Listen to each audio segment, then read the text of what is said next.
Assalamualaikum warahmatullahi wabarakatuh.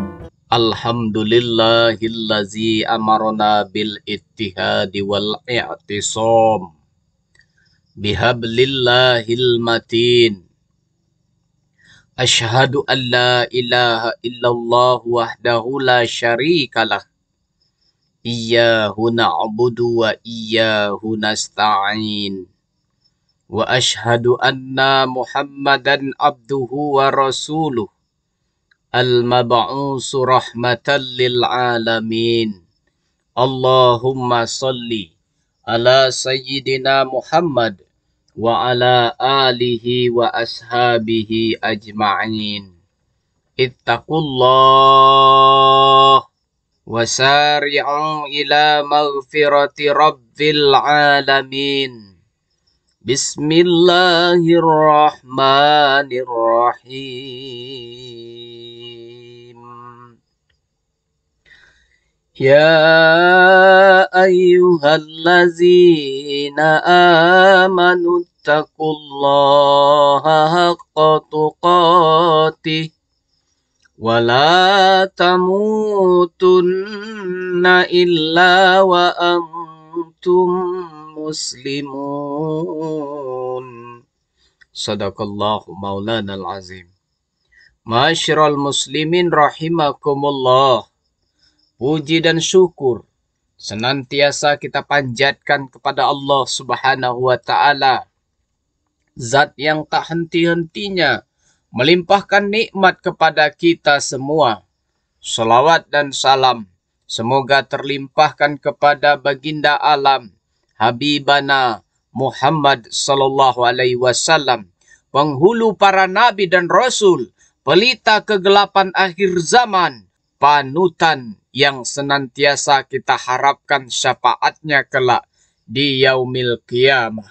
Melalui mimbar yang mulia ini, untuk pribadi dan jamaah sekalian, khatib berpesan, marilah kita meningkatkan ketakwaan kepada Allah Subhanahu wa taala, sebab jelas dan nyata bahwa orang yang paling mulia di sisi Allah adalah hamba yang bertakwa dan berserah diri kepadanya. Jemaah salat Jumat yang dirahmati oleh Allah Subhanahu wa taala, Rasulullah sallallahu alaihi wasallam dalam hadisnya pernah menyebutkan beberapa perkara baik yang dapat menyelamatkan muslim dari siksa kubur. Perkara tersebut juga mencakup amalan-amalan soleh seseorang. Sebab bekal terbaik yang dibawa muslim untuk alam kubur kelak adalah amal solehnya.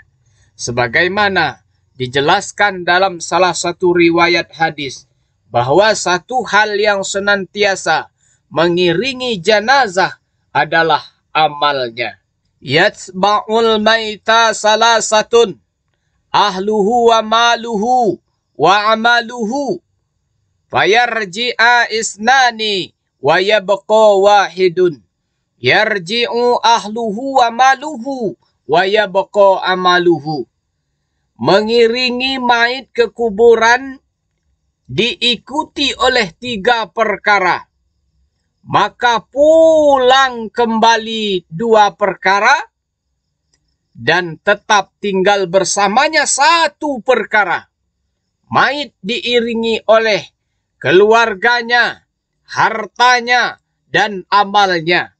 Maka pulang kembali keluarga dan hartanya, dan tetap tinggal amal perbuatannya.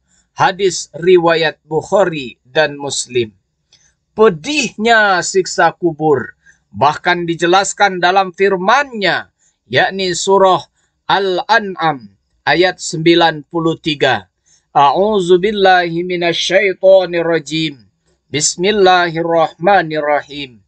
Wa man azlamu mimman iftara 'ala Allahi kaziban aw qala uhiya ilayya wa lam yuha ilaihi syai'.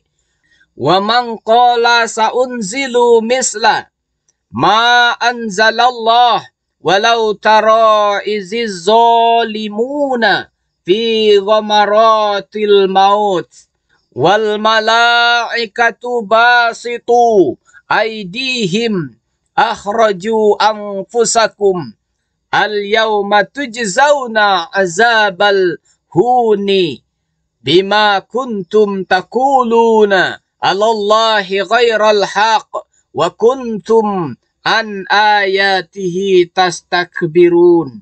Siapakah yang lebih zolim daripada orang-orang yang mengada-adakan dusta terhadap Allah, atau yang berkata, telah diwahyukan kepadaku, padahal tidak diwahyukan sesuatu pun kepadanya, dan orang yang berkata, aku akan mendatangkan seperti yang diturunkan Allah, seandainya saja engkau melihat pada waktu orang-orang zolim itu berada dalam kesakitan sakaratul maut, sedang para malaikat memukul dengan tangannya sembari berkata, keluarkanlah nyawamu. Pada hari ini kamu akan dibalas dengan azab yang sangat menghinakan, karena kamu mengatakan terhadap Allah perkataan yang tidak benar, dan karena kamu menyombongkan diri terhadap ayat-ayatnya. Jemaah sholat Jumat yang dirahmati oleh Allah Subhanahu wa Ta'ala, 4 perkara ini jadi penghalang siksa kubur.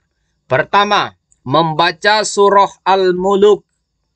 Menurut Abu Usman Kharisman dalam buku biografi dan akidah Imam Al-Muzani, membaca surah Al-Muluk tiap malam menjelang tidur menjadi salah satu amalan penyelamat seseorang dari siksa kubur.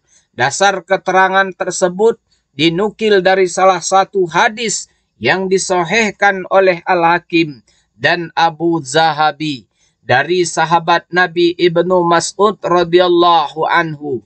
Man qara'a tabarakallazi biyadihil mulku kullu lailati man'ahullahu biha min azabil qabri. Barang siapa yang membaca tabarakallazi biyadihil mulku, surah Al-Muluk, tiap malam, Allah Subhanahu wa Ta'ala akan mencegahnya dari siksa kubur. Kami para sahabat di masa Rasulullah menamakan surah Al-Mani'ah yang mencegah dari azab kubur. Hadis riwayat An-Nasa'i. Ibnu Abbas radhiyallahu an pernah meriwayatkan kisah tentang seseorang muslim yang menghadap Rasulullah sallallahu alaihi wasallam untuk menanyakan surah Al-Muluk kala terdengar di suatu kuburan. Kemudian Rasulullah sallallahu alaihi wasallam mengatakan bahwa surah tersebut adalah menghalang azab kubur dan penyelamat al-munjiyah dari laknat alam barzah. Hadis riwayat Tirmizi. Yang kedua, berjuang di jalan Allah Subhanahu wa Ta'ala. Amalan berjuang di jalan Allah termasuk dalam amalan yang dapat menyelamatkan seseorang dari siksa kubur. Amalan ini merujuk pada jihad untuk membela agama Allah dan kehormatan umat Islam. Fadilah Ibnu Ubaid meriwayatkan dari Rasulullah SAW, setiap yang mati akan selesai amalnya kecuali yang meninggal ketika bertugas jaga di jalan Allah Subhanahu wa Ta'ala. Amalnya terus tumbuh sampai hari kiamat dan ia akan aman dari fitnah kubur. Hadis riwayat Tirmizi dan Abu Daud. Yang ketiga, membaca kalimat thayyibah. Kalimat thayyibah atau kalimat la ilaha illallah disebut sebagai kalimat pembeda antara umat muslim dan lainnya pada hari kiamat kelak. Di samping itu, membaca kalimat thayyibah akan mengantar pembacanya pada keselamatan dari siksa kubur. Diriwayatkan dari Ibnu Amr radhiyallahu an yang mengutip perkataan Rasulullah sallallahu alaihi wasallam yang selalu membaca kalimat la ilaha illallah tidak merasa takut ketika ajal tiba dan di alam kubur. Hadis riwayat Ibnu Majah dan Tirmizi. Hadis lain telah dimarfu'kan Bahkan Ali ibn Abi Thalib menyebutkan membaca kalimat la ilaha illallah al-malikul haqqul mubin sebanyak 100 kali setiap harinya akan diganjarkan keselamatan dari siksa kubur.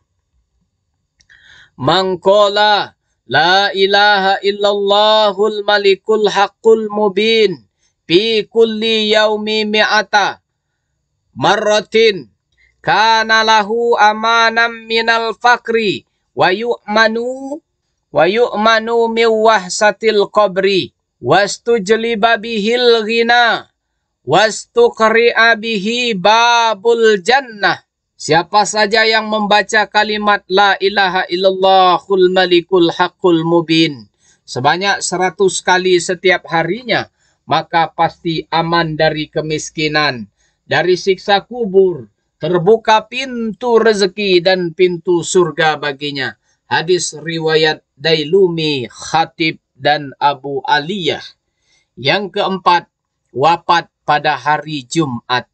Wafat pada hari Jumat termasuk dalam salah satu perkara yang dapat menjadi penghalang seseorang dari siksa kubur. Dari Abdullah bin Amr radhiyallahu anhu yang mengutip sabda Rasulullah sallallahu alaihi wasallam, "Ma min muslimin yamutu yaumal jumu'ati au lailatal jumu'ati illa waqahu Allahu fitnatal qabri."